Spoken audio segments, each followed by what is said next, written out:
for all coming. I know the lure of bacon is powerful, and I look forward to this, to coming, and it's communion, or the Eucharist in another form in many ways, to come together in the name of Jesus. And that's what we're doing. Do I need a microphone? I do. Where's the microphone? Yes. I know I will, or you're just going to. So we'll get you either. All right. I don't think you need one. You don't think, but I think after a while. Coming from you, that's amazing. Yes, right. Yeah. Yeah, thanks a lot.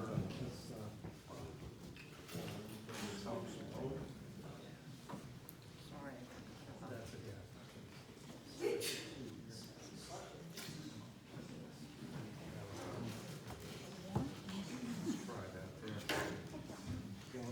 How's this? Oh, better. Are you hearing? Oh, good. Okay. Last year, I remember just being introduced somehow, the first time myself, to this sense that Lent is roughly a tenth of a year, or a tithe of our time. And it was just a new way for me to be looking at Lent instead of thinking in terms of giving up chocolate or some lesser thing, to thinking of how do I look at this time, Lord, as this special gift of focus in a way that I never thought of before. And so in thinking of these 3 weeks that we're going to be together now, the first one I thought of is this whole notion of Lent as a time of our lives. And Lent at this particular focus for this morning is, it's a time to listen. And listening often is a way that we discern choices that we need to make. I remember as a 16-year-old living in the South, having to learn a poem written by a New Englander named Robert Frost. And I didn't know a whole lot about snow down there in Georgia. And I had, in my junior English class in public school, I was to learn Robert Frost's The Road Not Taken. And it stuck with me, you know, 2 roads diverged in a yellow wood, and sorry I could not travel both and be one traveler. Long I stood and looked down one as far as I could to where it bent in the undergrowth. And then it goes on and it ends with, oh, I shall be telling this with a sigh somewhere ages and ages hence. 2 roads diverged in a yellow wood, and I took the one less traveled by, and that's made all the difference. Choices. Lent is a choice moment, a time for listening and seeking God's direction. You know, I don't remember the exact quote, but Frederick Buechner talks about, in discerning God's call on our lives, that it's not this horrific, somber thing as much as having a sense of where the world's great needs meet our great joy. And I see of God that way as directing us to take these gifts that he's given to us and to look for ways to use them where the world has great needs. I pray for my grandchildren, my children, for myself, and beyond, every day to hear God's call on our lives and to follow it wholeheartedly. And it brings joy to the world when we do that. It brings joy to the heart of God, and it brings joy to us as well. Roads, choices, listening. I sent a card to a friend last week for her birthday, and it shows this cat with a headband on like when you're working out, and the cat is in leotards and all. Don't ask me how they ever got a cat into that. But it's looking all fit, and on the front of the card it says, "I want buns of steel." And you open it up and it says, I also like buns of cinnamon. And I think that becomes part of the dilemma in Lent, doesn't it? Listening to discern what God wants of us. Why are we here? What are we to do with God, what God has entrusted to us? Last year, during Lent, I sensed God talking to me about my fitness. And I hadn't seen that card then, but I knew what God was whispering to me about. And so I kind of went, na na na na na na na. There was a part of me that did not want to hear what I was sensing. Well, it took me a while. I didn't respond and jump right in, here I am, Lord. I didn't do that. I put it off and put it off. And then before summer came, I just Googled, where's the nearest Weight Watchers? Oh, it's right down the block. I wanted it to be in Pongo, but oh no, it was just 2 blocks away. Oh no. And so one morning, I came out of bed and I prayed and I'd eaten breakfast and all, and I said, okay, God, here we go. And I jumped off and I went.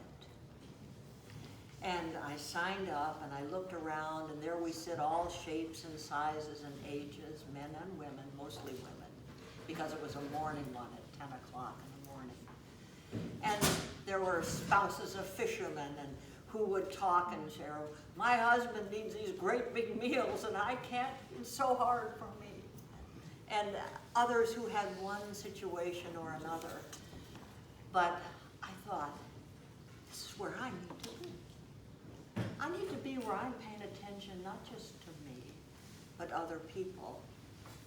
And aware of, you've given us a body. How do I pay attention to this? You hear me joke and talk about bacon. I don't eat it all the time, but I do like it. But you know, it wasn't so much a program as it was a decision to listen to God and to obey with the little whisper that I knew.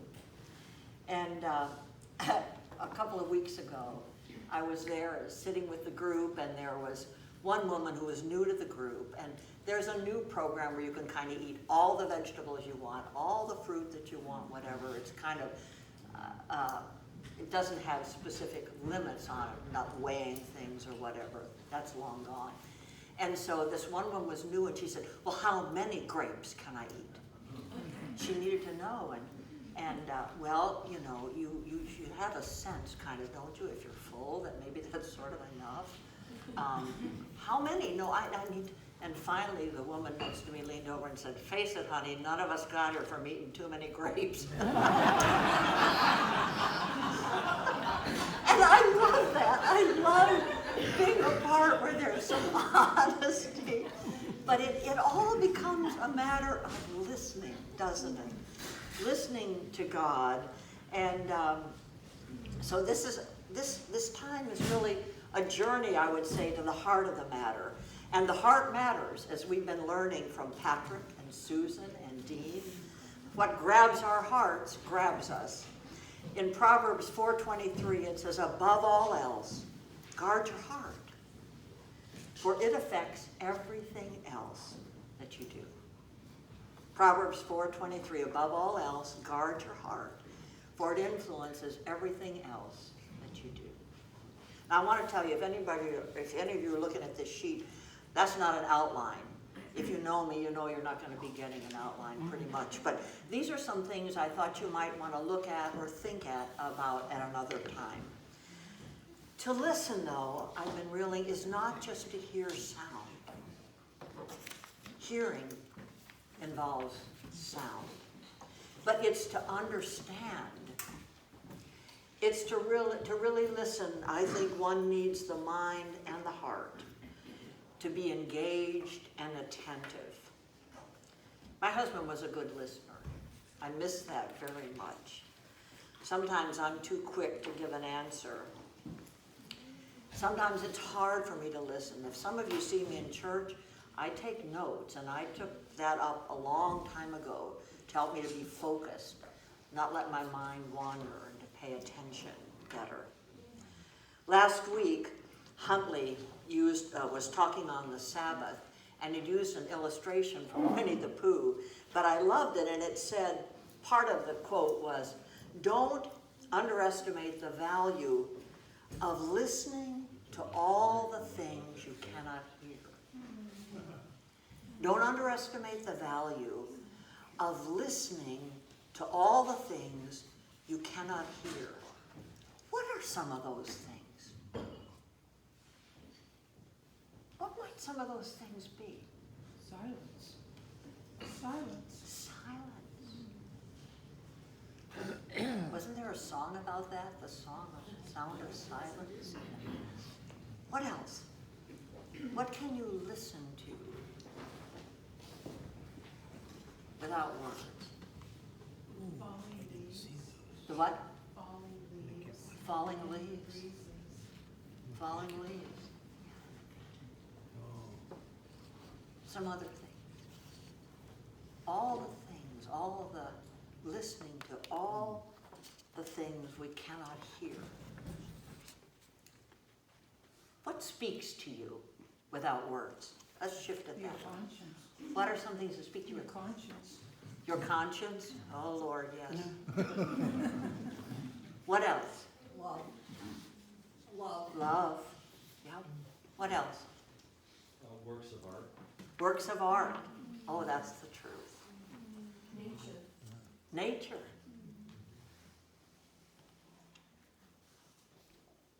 Your stomach, your soul, Your st- you know, like the knots and yeah, yes. Emotions is right. Have a sense, prickly sense that something might not be all right. Yeah.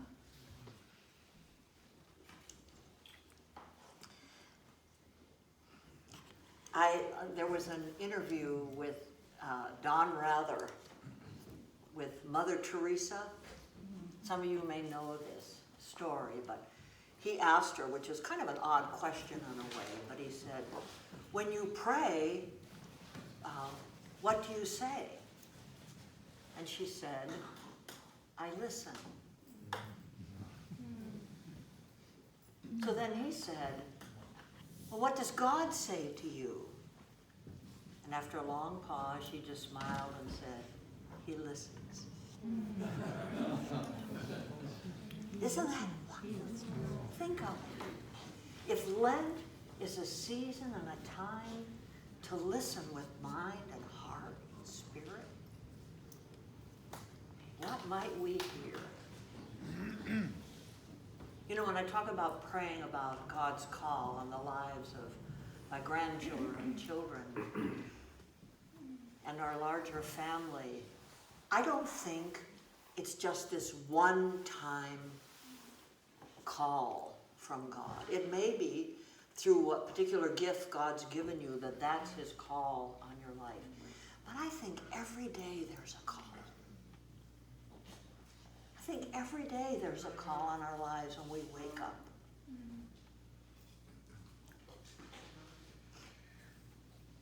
We get out of bed, we set our feet in a certain direction, we set off to do. What is God's call? What might we miss on a given day? That's God's call on our lives. Because we cranked up the music.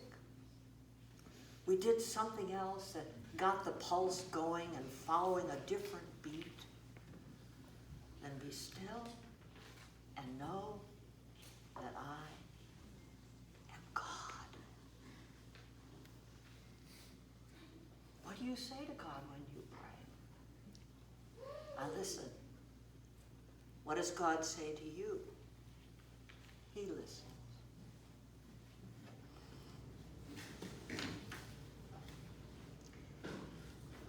How are some ways that God speaks to you? Now, I know that you have mentioned some things already, but think on that a little more. How are some ways that God speaks to you? We talked about some things where there are no words, but maybe that's how God speaks to you too. But how are some ways God speaks to you? I don't listen very well, but he speaks to my wife.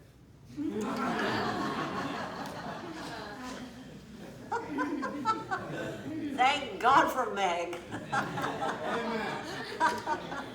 Yeah, isn't that, yes. Somebody else. And that's why he pays attention. And that's why what? That's why he pays attention. Yeah, right. Right, yeah. Yes, Sometimes just feeling God's presence. yeah. That you're not alone. I know sometimes, as someone now who has that title of widow, to sense God's presence is such a comfort. I remember my mom had this wonderful African-American friend, Lena, that she actually wrote a book about, who only went through the 6th grade, had actually been a cotton picker, and raised by her grandmother in a very large family in the South. But she married very late in life. She was in her 60s, and she married a man who was much older, but she'd been married for maybe 15 years, 10 years, and then he had died. And my mother and I had gone to visit Lena, because Lena and Mama were soul sisters in Jesus. And she said to Lena, she said, "Oh, Lena, it's hard now, isn't it, that you're alone? What's it like?" And she said, "Oh, Sister Margaret," she said, "I was not alone. Jesus is with me. He's good company."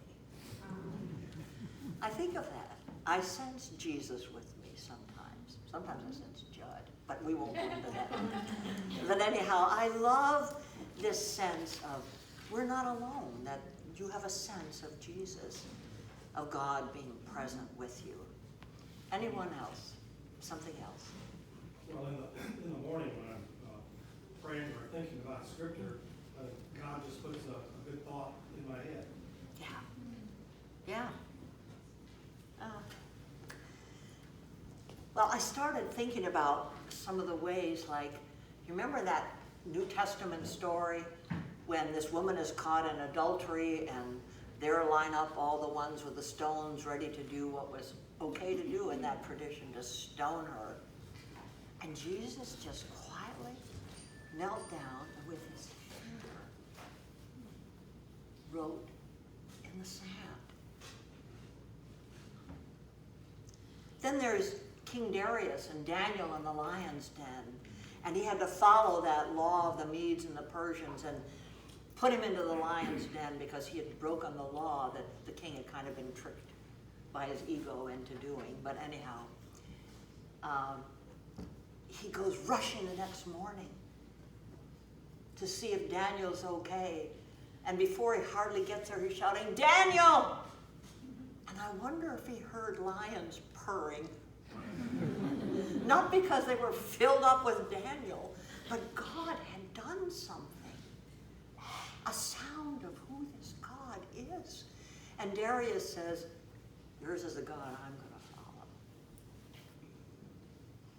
And then there's Peter in the courtyard, and God speaks to him through a cock-a-doodle-doo. There are ways that God speaks to us if we tuned our heart to listen. And if that's the desire of our hearts, to listen to him. He speaks through unlikely people often. I think about 2 Kings, the 5th chapter, the story about Naaman. And there was a young Israeli girl that had been taken captive and brought into Ammon. I think it was, he was the king of Ammon that I think Naaman was the head of his armies for. And Naaman was a great commander of the armies, but he had leprosy. And this young Israeli girl that had brought captive was the maid to Naaman's wife. You talk about hearing from Meg. And so this little girl said to her mistress, she said, oh, that we could get Naaman with this Elisha. He could be healed, I think. There's a prophet in Israel, and if he would go, he would be healed. Well, the wife tells the husband goes to the king, not a God-fearing king, but a king who really loved and respected Naaman. And when Naaman tells him what he wants done, the king says, I'll write a letter. And he writes a letter to the king of Israel, and he sends a bunch of gold, and he sends a bunch of olives. That would be a good thing. And off they go. Off the word goes to the king of Israel. And the king of Israel is not listening very well. He looks at this and he says, what? What's he doing? Is he just going to try to trick me and find a way to get in here with his general? Who does he think I am? And it was somebody else named Elisha who says, let him come, the prophet. And so he comes, and he gathers out here with all these goodies to bestow on the king, and Elisha stands outside of Elisha's house, which I can't imagine is very much, maybe a small ranch, I don't know. And so he knocks on the door, and Elisha doesn't even come out. He just sends word and says, go to the Jordan, dip 7 times. Naaman is ticked. He thinks, I am a general or head of all these armies, and this Elijah tells me to go into that Jordan, that muddy, dirty Jordan River. We got a lot better rivers over in my part of the world. I mean, why not there? And then somebody else who is listening says to Naaman, some of his officers, now Naaman, if he'd asked you to do some great thing, wouldn't you have done it? What's the harm? So Naaman humbled himself and walked down to the river, dipped himself in that muddy Jordan River, and came out clean. Who do we listen to? What are we willing to give up of our sense of knowing everything in order to learn something new about this God who nudges us to our Jordan rivers to dip 7 times in a place that we absolutely are convinced no good can come out of it. And we come forth clean.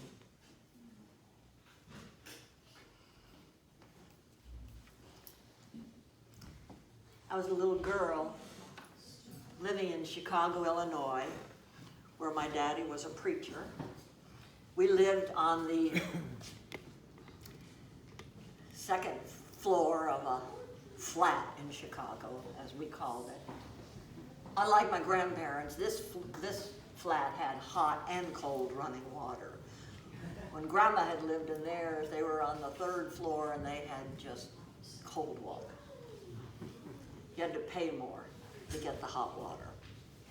Anyhow, I was in 1st grade, and I would walk the few blocks to school.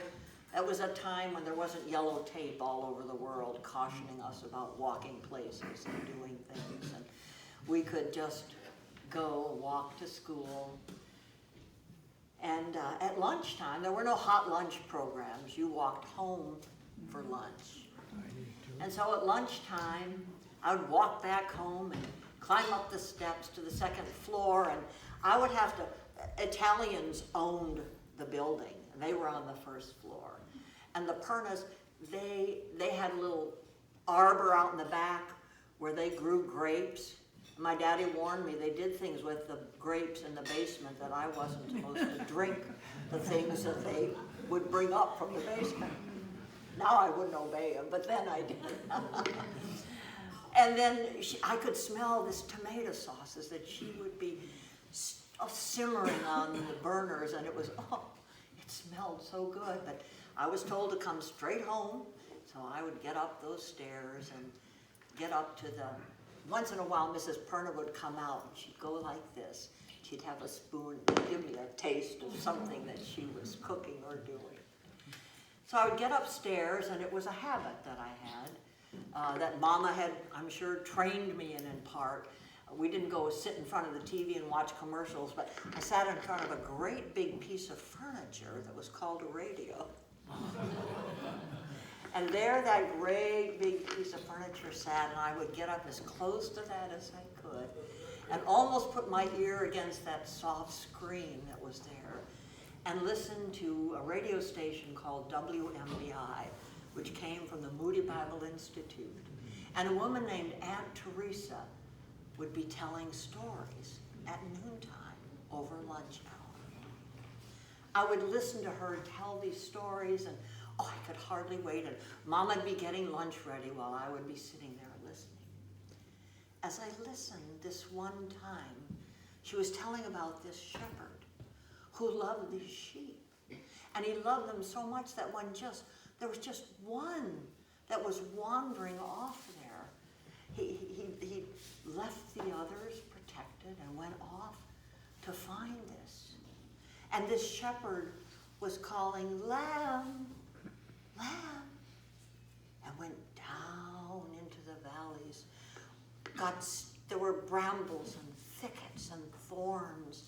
And then he would climb up into high places, "Lamb, lamb." And suddenly, it's as if I heard, "Jan, Jan." I said, "Mama." She said, "What?" I said, "They're talking about me on the radio."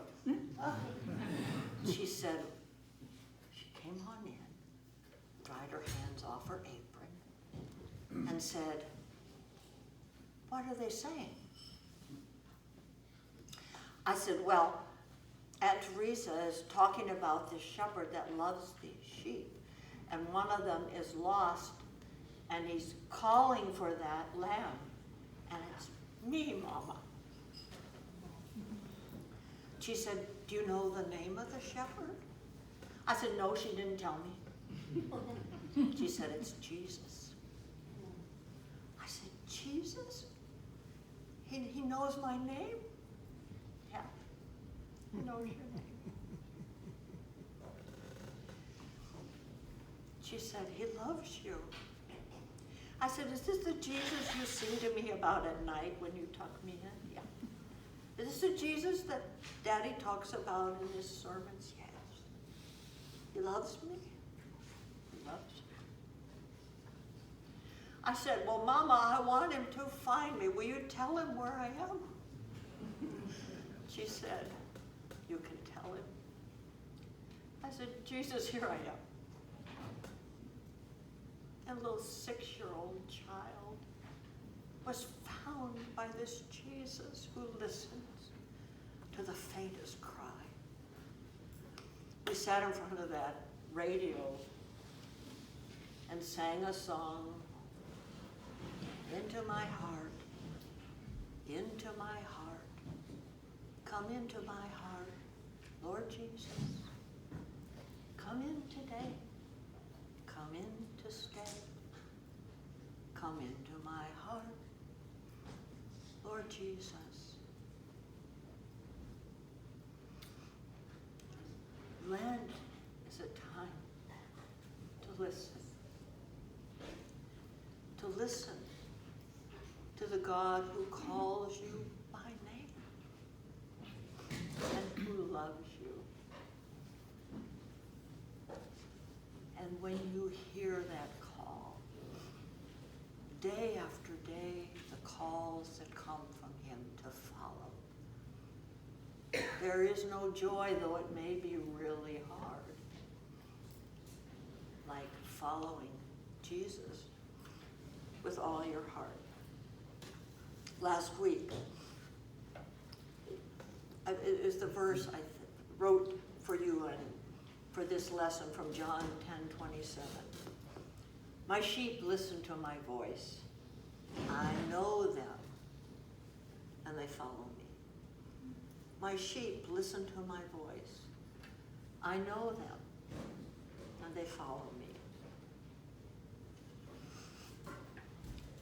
Last week, Father Dean, in talking about the Transfiguration, reminded us that we needed a new vision of Christ's glory. And I thought about that verse that he used with it that said, from Mark 9:7, "This is my beloved Son, whom I love. Listen to him." This is my beloved Son, whom I love. Listen to him. I thought it was interesting when I backed away from that God didn't say, "Take off your shoes, you're on holy ground." He didn't say, "Cover your face, you'll be blinded by the glory of my Son." He didn't say, "Bow down." He said, "Listen to him. Listen to him." What difference that could make, listening to him. It's a time, Lent is, to listen, to be silent, to listen for all the things we cannot hear.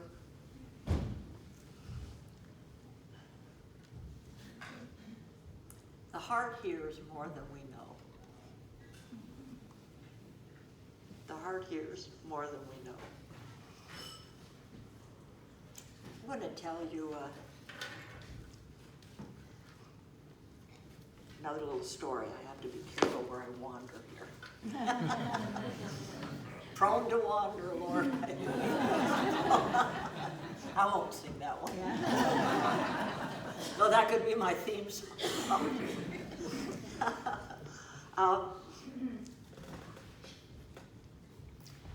It was in the late 1980s. We were at Gordon College. Judd was Dean of Faculty then, that's what it was called. And I was working in the Dean of the Chapel's office. And Harold Bussell and some others had talked to me that I needed to help put together a mission trip for students. And so the decision had been made that we were going to go to Costa Rica. And so Peggy Trumpio, Peggy Hodum was going to be going with me, and we were to be the two main adults in the group. And then we called it Project Amigo, and we drew an eye as the symbol, and it was to be seeing the world through Christ's eyes as we went there. Well, we'd done a lot of different preparations. We've had our shots. We'd done all those kinds of things that are a part of going to certain parts of the world for mission trips. And I was really nervous because I hadn't done any really significant international travel. I mean, I'd been up to Canada, which hardly counts. And I hadn't been to a lot of places then, but I had been with Judd one time to Costa Rica, and Tony Castro had gone with us. Now, if you're going to Latin America, Castro is not always the name you want to have with you, but we had gone with him down there to do some of the preliminary work. And before we went, I knew we were going to be going to this region down right on the border of Costa Rica and Panama, and I was really quite nervous about going. Of course, my family was cheering me on. I think my children voted twice for me to feel free to go, Mom. And so before I went to Judith Bynum, who was heading up the bookstore at the time at Gordon. And I said, "Judith, do you have anything kind of like we could bring along for Gordon from Gordon to bring down there? We're going to be a lot of children." I was thinking maybe pens with Gordon College on it, or a pencil or something like that. She said, "Well, let me see what I have." And she went back into her storeroom and she came out with a box of combs. I thought, oh, good grief. What in the world am I going to go down there with a bunch of Gordon College combs? I thought, come on, Judith, but then I didn't say anything. I just sort of smiled and said, thank you, but that wasn't what I was thinking on the inside. And so here I have this box of combs. So then I thought, well, what can I do? Well, if we don't do too well with the language and other things that we're supposed to be doing, maybe we can play beauty shop. So I went to Kmart, which is where Market Basket is now up in, lots of things have changed since the late 80s. And so I went there and got ribbons and barrettes and things like that that I could put in there that maybe we could play beauty shop with the girls. And so I'd gotten that. And the day came for us to pack up and to go, and it was a really challenging time. And we flew into San Jose, and we stayed a night there to acclimate a little bit. And then we had gotten on a bus, and on the bus we had gone as far as the bus went, and then it stopped and we got out, and there were pickup trucks that were waiting to take us the rest of the way. It was during the rainy season, and time we got way down to where we had to go. The rains had come in torrents. And when we got out of the pickup truck, we were in mud up to here. And it was, all I could think about were snakes and pestilence and all kinds of things. I was not having a holy thought anywhere near me. And so we made our way into this little place called La Vaquita. And La Vaquita had been a very thriving banana plantation at one time until Dole had pulled out because they found a place where they could make more money. And that was not the place. And so here was this very impoverished group of people. We were to come and help and do whatever we could. It had been pointed out by another strong Christian man in San Jose area who knew these people and what they needed. And we were to help and bring them more than just little sermons. And so that first, I remember going there and seeing this big shed that was up on stilts. And I thought, oh, that's where we're going to put the luggage. Well, of course, we had no luggage. We had backpacks, and we had bedrolls, and no, it was not where we were going to put the luggage. It was where we were going to be. And so there we were. It had, the walls are open from here up to the tin roofs, and we climbed on up into there, and chickens, things running all over the place, and it wasn't that much high off the ground, and pigs snorting underneath, and there we were. And another person that had come, and because he knows this story, I can use his name, but he was not one of my favorite people. His name was Rich Muth, and he was this kind of a person. And so Rich was also on there. Now, fortunately, he was also an EMT. There were other things that were really wonderful about Rich. And so that night, that first night when I realized this is not only not going to be where the luggage is, but this is where we are going to be. And so we just had to put our bags down there and curl up on that hard wooden floor and try to sleep with things buzzing all over. And of course, when it got dark there, it got pitch dark back in all these banana plantation areas. And all of a sudden, I'm thinking, God, what in the world am I doing with this place? It stinks. There are bugs all over. I don't know what's going to climb up in the night. Why am I here? I am not a leader. I am not any kind of an example. I shouldn't be here at all. And all of a sudden, Rich Muth started, I don't know, he must have had a flashlight that he was reading because it was pitch black. But this is what he started to read in the pitch black to us. Nobody asked him to do a devotional. Nobody asked him to do anything at all other than be there if we had an emergency. And I was having an emergency of a different kind. This is what he began to read. Psalm 91. Those who live in the shelter of the Most High will find rest in the shadow of the Almighty. This I declare of the Lord. He alone is my refuge, my place of safety. He's my God, and I'm trusting him. For he will rescue you from every trap and protect you from the fatal plague. He will shield you with his wings. He'll shelter you with his feathers. His faithful promises are your armor and protection. Don't be afraid of the terrors of the night, nor fear the dangers of the day, nor dread the plague that stalks in darkness, nor the disaster that strikes at midday. Isn't this a good word for now? Though 1,000 fall at your side, 10,000 dying around you, these evils will not touch you, but you'll only see it with your eyes. If you make the Lord your refuge, if you make the Most High your shelter, no evil will conquer you. It goes on from there. I said, oh God, I'm sorry for all my thoughts about Rich Muth. Thank you for choosing to speak to me through him. God speaks through unlikely people sometimes to teach us. So, about the comb, I'm thinking, Judith, what the heck? I had prayed that you would have something, that would really, maybe something with a Bible verse on it, something. This just says comb with Gordon College. So the next day we were to go, there were these host homes among these poor. They were feeding us. So Maria was where I was to go. And when I got to Maria's house the next morning, I had to climb up these steps. They were on stilts. This rickety little tin roof place with open walls. And I got inside, and there on the outside, but inside there was this, like the porch studding part there. What did I see hanging from a rusty nail?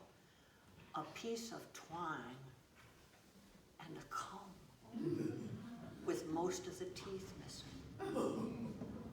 It was like their most prized possession. They had no money to barter with, and there hung this comb.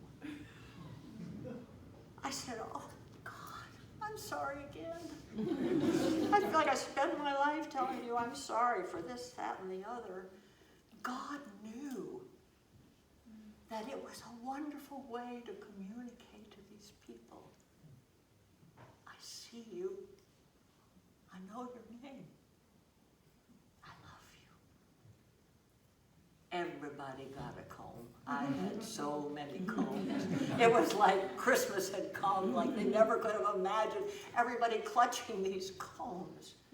You see, if you dropped that comb into that muck down below, you'd never find it. So it hung from a rope, and there you would stand and comb your hair. That's good stuff. I don't know what your stories are, but I do know this, that our God is a God who listens. He knows your stories, and he has not closed his ears to your pleas, nor shut his eyes.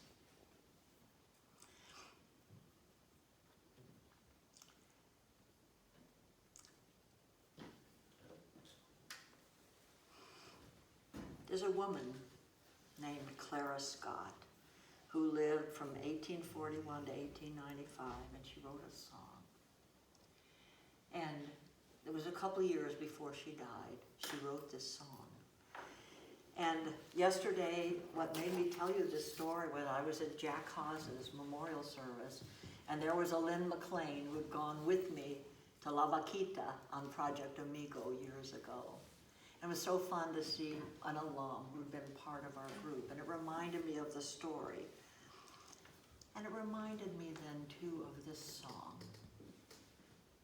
It goes, open my ears, that I might hear voices of truth thou sendest clear, and while the wave notes fall on my ear, everything else will disappear.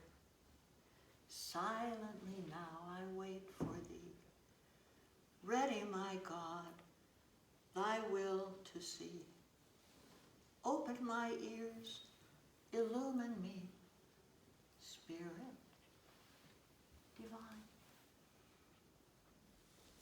Lord Jesus, there's so much in our world that distracts. Open our ears that we may hear. Help us to pay attention with our heart and mind and spirit.